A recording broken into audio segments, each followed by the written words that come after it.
네, 오늘은 완전한 인간은 어떤 모습을 하고 있나 라는 제목을 가지고 강의를 해보겠습니다. 인간이 완성된다는 것, 완전해진다는 건 뭘 의미하는지 여기다 잘 설명해놓고 있는 것이 바로 창세기 1장 1절입니다. 1절부터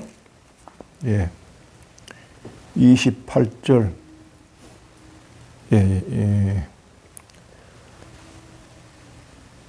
31절까지네요. 1장 31절까지. 여기에 다 이제 뭐가 있는데, 창조 7일간의 창조, 6일간의 창조죠. 7일을 쉬셨으니까 여기에 인간이 완성되는 것에 대해서 나타나 있습니다. 그러나 모든 말이 암시적이기 때문에 이 상징 언어를 풀 줄 알아야만 이게 읽히죠. 이게 말씀은 말이죠. 성경의 말씀은 전부 다 상징어로 되어 있어요. 그래서 이거를 풀어내려고 하면은 마치 뭐랄까, 암호 있잖아, 암호. 우리가 암호를 보면은 암호를 읽으려고 하면 옆에 그걸 읽을 수 있는 난수표가 있어야 되죠.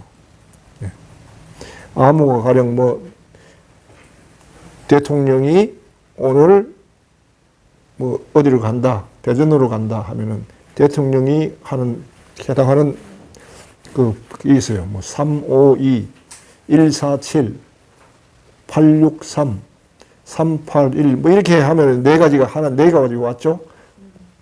아무런 요것만 받단 말이에요. 그런데 요것만 가지고는 못 알아들어요. 이게 무슨 뜻인지. 거기에 대한 난수표를 딱 갖다 대 가지고 이게 무슨 뜻인지 찾아보면은 352가 무슨 뜻이다. 대통령이 오늘 대전으로 간다 하는 거에 딱 해석이 되죠. 이와 마찬가지로 성경 말씀은 이 뭐랄까요? 난수표와 같아요. 난수표. 암호가 아니고 암호는 본인의 삶, 자신의 삶에서 와닿는 발견한 의미들 그것을 와닿아야 그걸 들고 성경을 읽어야만 이 두 개가 맞으면서 뜻이 살아나는 것. 그렇게 돼 있어요. 그 대표적으로 상징적인 게 창세기 1장 1절이에요.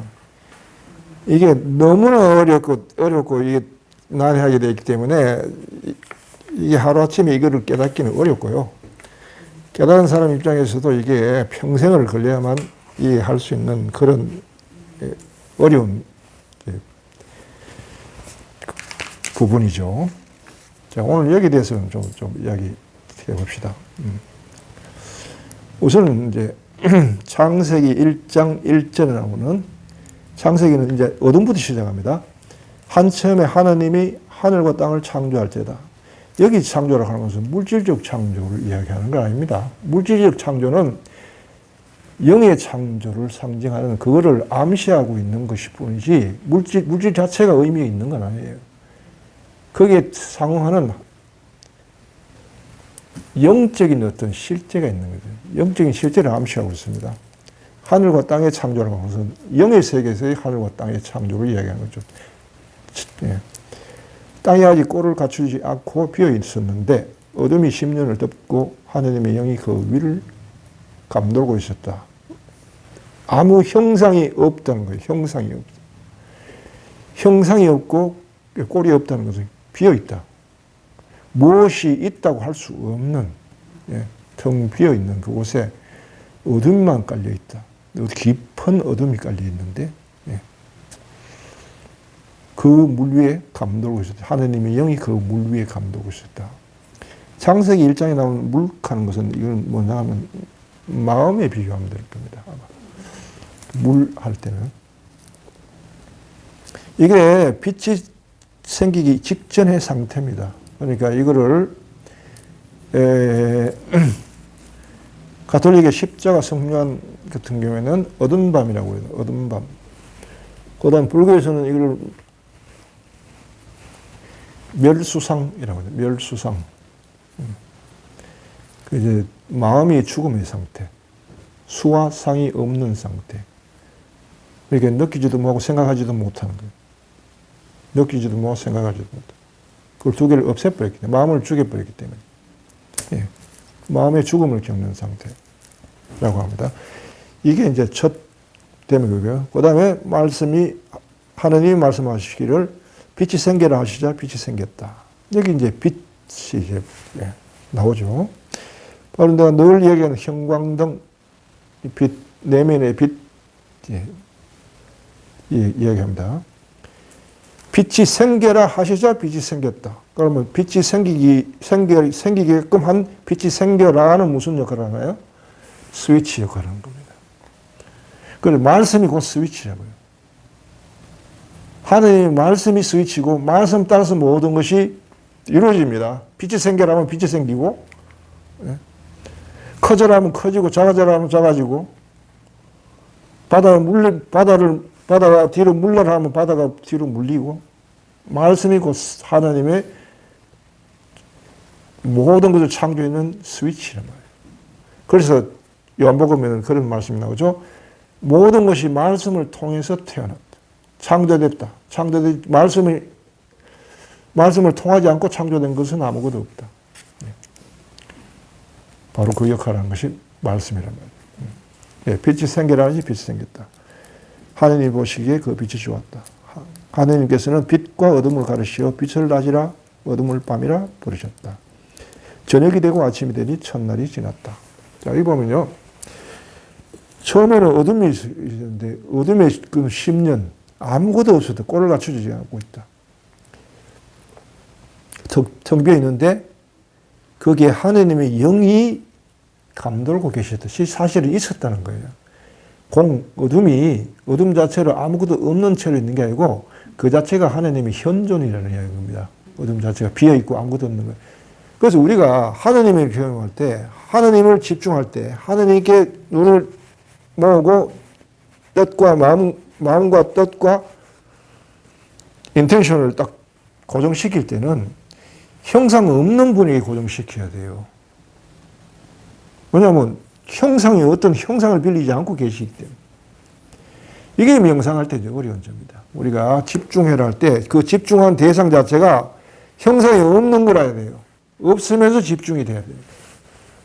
그런 대상을 찾아야 돼요. 어떤 사람 보면 뭐 눈앞에다가 뭐 동그라미 그려놓고 거기에 집중하고 뭐 어떤 대상을 정해놓고 거기에 집중하고 물론 이렇게 집중하는데 그게 필요할 수도 있어요. 그러나 나중에 그게 눈앞에 점이든 대상은 치워져야 되는 거예요.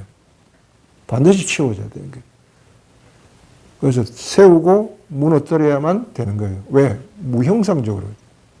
어떤 형상이 있는 것은 우리를 집중하도록 돕는 역할을 할 뿐 집중이 되면 없애야 돼요. 이는 마치 건물을 세울 때 콘크리트를 그냥 세우면 자꾸 흘러내리고 안 서죠. 이걸 세우려고 하면은 나무로 이렇게 곽을 짜가지고 거푸집을 세워요. 여기다가 이제 콘크리트를 밀어 넣어. 그러고 한참을 기다려요. 며칠을 기다려가지고 이것이 굳으면은 거푸집을 떼내죠. 떼내야만 이게 콘크리트가 이제 반드시 서 있잖아요. 이 역할을 하는 것 같아요. 어떤 대상이라 하는 것은. 그래서 대상을 세우고 대상을 무너뜨리는 역할은 안에 있는 하느님에 대한 감에 집중하고 감을 세우기 위한 겁니다.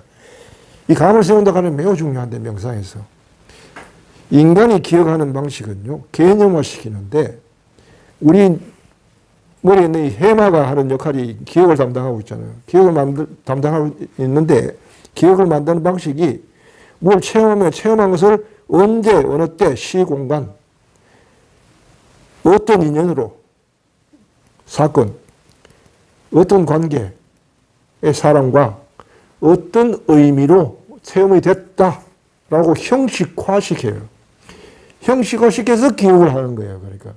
그래서 지나가다가 어떤 사람 보면 저 사람 언제 봤는데? 가만히 하고 기억을 불러내죠. 기억을 불러내면 그 하나가 계기가 돼가지고 그때 기억이 나오는 거예요. 아, 그때 저 사람 봤구나. 그런데 뇌는 감을 기억하기가 어려워요. 감 자체만.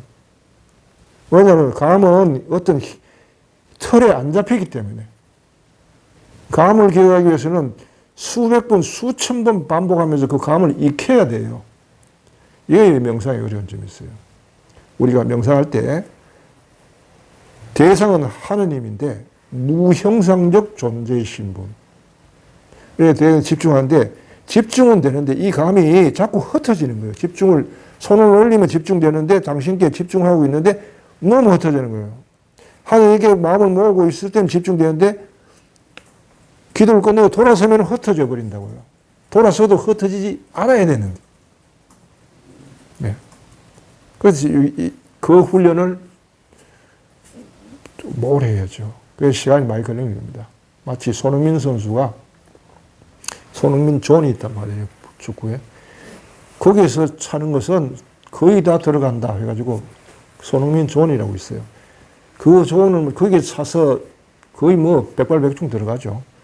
그 정도로 하려고 하면 하루에 공을 차는데 하루에 1000번 차는 연습을 한대요. 그걸 어릴 때부터 해왔다는 거예요. 감을 기억한다는 게 그게 중요한 거예요. 명상에서. 삼매에 들어갈 때 이 감이 없으면 못 들어가요. 생각으로 안 된다고요. 감을 잡고 따라 들어가야 되는 감을. 삼매에 들어갈 때. 사람들이 삼매에 들어가는 게 어려워하는 것이 이게 어렵기 때문에 그런 거예요. 방법은 쉬워요. 그런데 그거를 세워서 내 뇌가 이 감을 익히는 시간이 필요한 거예요. 손흥민 선수가 똑같은 지역에서 수백 번, 수천 번 어릴 때부터 찼기 때문에 이제는 탁 잡으면 그냥 감이 딱 오는 거예요. 그냥 차면 들어가는 거예요. 마찬가지예요. 이 삼매에 들어가는 방식도 바로 그런 거다.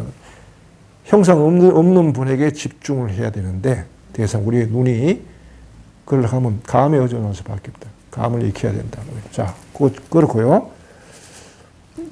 비어 있는데 하느님이 계신다는 것은 그런 뜻으로 이제 받아들이고요. 그 다음에 이제 빛이 생겨나는 게 빛이 생겼다. 이 빛은 깨달음입니다. 우리가 우리 내면 안에 불이 들어오는 겁니다. 명상을 통해서 할 때 우리가 형광등이 켜지는 상태예요. 자, 빛이 켜진 것에는 켜지고 난 뒤에는 이제 이전의 어둠의 상태, 이전의 어둠의 상태와 빛의 상태를 낮과 밤, 어둠을 밤이라 빛을 낮이라 불렀다 라고 이야기하죠. 자, 빛을 경험하는 것은 명상을 통해서 경험합니다. 이 낮과 밤은 영적 인간의 삶의 두 가지 양상을 이야기하는 거예요. 낮의 때, 밤의 때가 하는 일이 달라요. 밤에 하는 일과 낮에 하는 일이 달라요. 낮에는 활동하죠. 우리가 밤에는 집에 들어가서 잠자잖아요. 마찬가지로 영적인 경우에도 밤의 때는 우리가 수비해야 될 때예요. 이런저런 문제들이 발생하고 주로 이제 이전 강의에서 했는데 환경에서 오는 문제, 괴로움이 오죠. 고통이 오죠. 환경, 관계, 몸, 희망.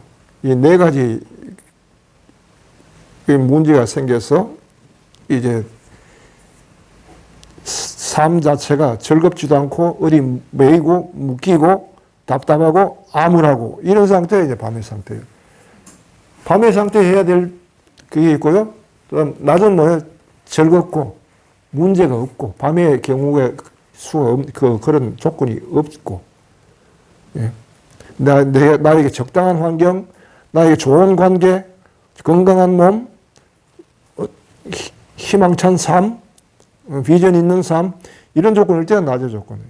이때 해야 될 일이 이제 있는데 어떡하지는 이제 기본을 닦는 거예요. 이 체험을 통해서 낮과 밤이 동시에 나온다는 겁니다. 주로 체험하게 되면은 이 어둠은 두려움이고 이 밤은 푸근함입니다. 어둠이 확실하게 빛을 체험하게 되면 어둠이 밤으로 변화해요. 그걸 확실하게 느낍니다. 그래서 두려움이 없고요. 오히려 푸근하고 사랑겨움 이걸 경험합니다. 명상할 때 아무도 없고 아무것도 없이 끊고 오로지 한 곳에만 집중하고 하나님께 집중하고 들어가면은 푸근하고 사랑겨움만 있지 두려움이 사라져 버렸어요. 바로 그 체험이 이제 첫째 날 체험이에요. 이게 가장 영적 인간의 탄생, 빛은 영적 인간의 탄생, 그 다음에 영적 인간의 삶, 낮의 삶, 밤의 삶, 두 가지 조건, 이렇게 탄생하는 것이 첫날입니다. 네. 그 다음 둘째 날은 바로 이제 하늘의 창조인데요. 도전을 보면은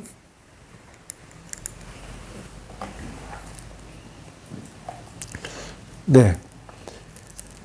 하느님께서 말씀하셨다. 물 한가운데 궁창이 생겨 물과 물사이를 갈라놓아라.